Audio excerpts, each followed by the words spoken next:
Welcome back to the second video in our series, 12 Days of Christmas, your tales from Christmas past. Today we're diving into 12 ghost stories of Christmas past, from haunted castles to eerie processions. These chilling tales will get you in the Christmas spirit, just not the type you find in a glass. So let's begin. Anne Boleyn's Christmas Return. Let's start with one of Britain's most famous ghosts, Anne Boleyn. Every Christmas Eve, her spirit is said to return to Hever Castle where she grew up. Visitors report seeing her gliding across the bridge over the River Eden, a haunting figure holding her severed head in place, a chilling nod to her execution in 1536. The spirit of Emily Brontë. In Haworth, the ghost of Emily Brontë, the author of Wuthering Heights, is said to return every December 19th, marking the anniversary of her death. She's often seen wandering the grounds of the Brontë parsonage, her head bowed as though lost in thought. If anyone gets too close, she vanishes. The Phantom Monk of Buckingham Palace. In Westminster, a phantom monk bound in chains is said to haunt Buckingham Palace every Christmas Day.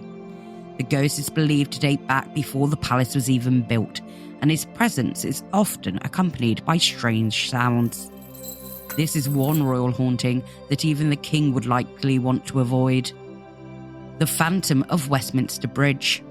As the year ends, Westminster Bridge plays host to a ghostly figure who is said to throw themselves into the Thames. The ghost is often linked to Jack the Ripper, but some say it's a different tragedy, one involving a woman who was saved by a police officer, only for them both to disappear. Christmas Highwayman in Kent. Every Christmas Eve in Kent, the ghost of a highwayman is said to recreate a failed robbery.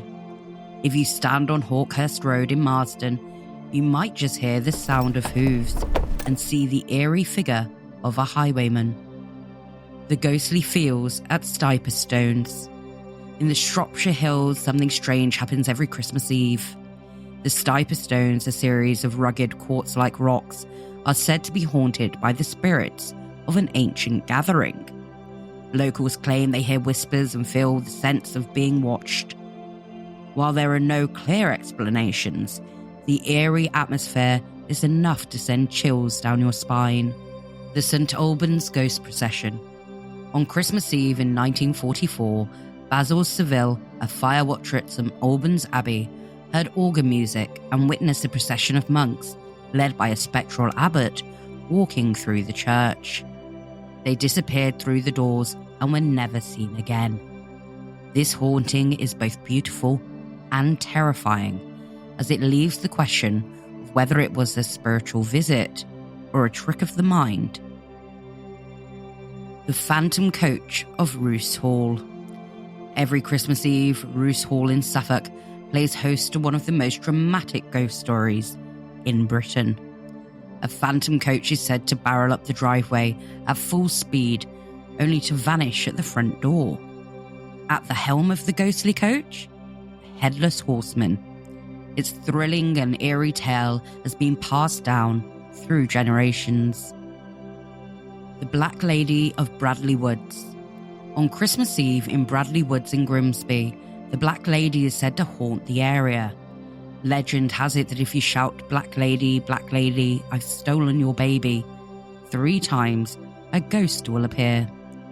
The Black Lady's haunting is tied to the Wars of the Roses, and her appearance is always followed by a chilling silence.